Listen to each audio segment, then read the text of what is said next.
สวัสดีค่ะ วันนี้นะคะเราก็จะทำสกุชี่คอลเลกชันเย้วันนี้น้องกันกลับมาจากการไปกรุงเทพไปสัมผัสไปซื้อของที่ร้านชวาบมาน้องกันได้มา5 ชิ้น เราไปเริ่มดูกันเลยไปเลยชิ้นแรกน้องกันมี36 ชิ้นนะคะชิ้นแรกเป็นแฮมเบอร์เกอร์จะดูนะชิ้นที่2หัวหมีชิ้นที่3บันบอยบันไม่สโลนะคะนี่แท็กนะน้องกันจริงๆชิ้นที่4แอปเปิ้ลชิ้นเอเหมือนกันชิ้นที่5โอริโอ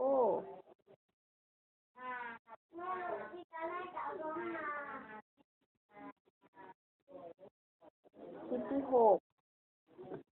ครีมบันชิ้นที่7วาฟเฟิล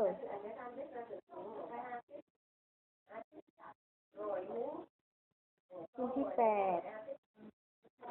ฮันนี่โทสต์หน้ามันหลุดไปแล้วนะจะลงนะคะชิ้นที่8เป็นอะไรนะการคาบิบาปลาแผ่นคาบิบาสารชิ้นที่1 2 3 4ชิ้นที่10เป็นรังแผ่นแพนด้าชิ้นที่11ไอติมชิ้นที่12เห็ดชิ้นที่13เชอร์รี่คัพเชอร์รี่กันชิ้นที่14โดนัทชิ้นที่15แพนด้าชิ้นที่16ไข่เจียวฮู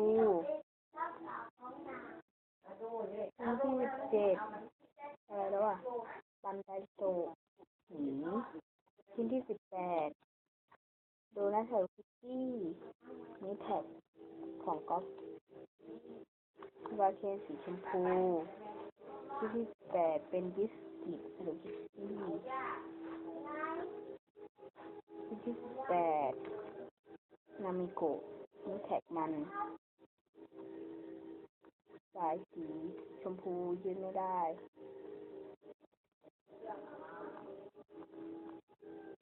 แล้วก็ไม่ต้องนับชิ้นแล้วเนาะต่อไป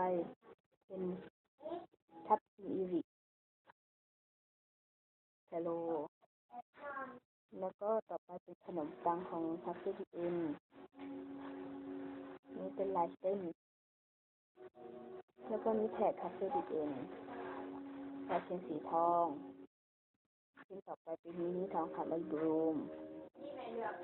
แล้วก็นี้ลายเส้นไอบลูมต่อไปเป็นเต้าหู้เนื้อแท้ต่อไปจะเป็นตัวนึงนะเมื่อกี้ไปลองเพลงมาต่อไปจะเป็นบันไนโรดี้ใช่จะหมดละต่อไปจะเป็นอันนี้ขนมปังจะไปพบกับ EP ที่เขาไปพบกับที่ EP ที่ 2นะคะบ๊ายบาย EP ที่ 2นะ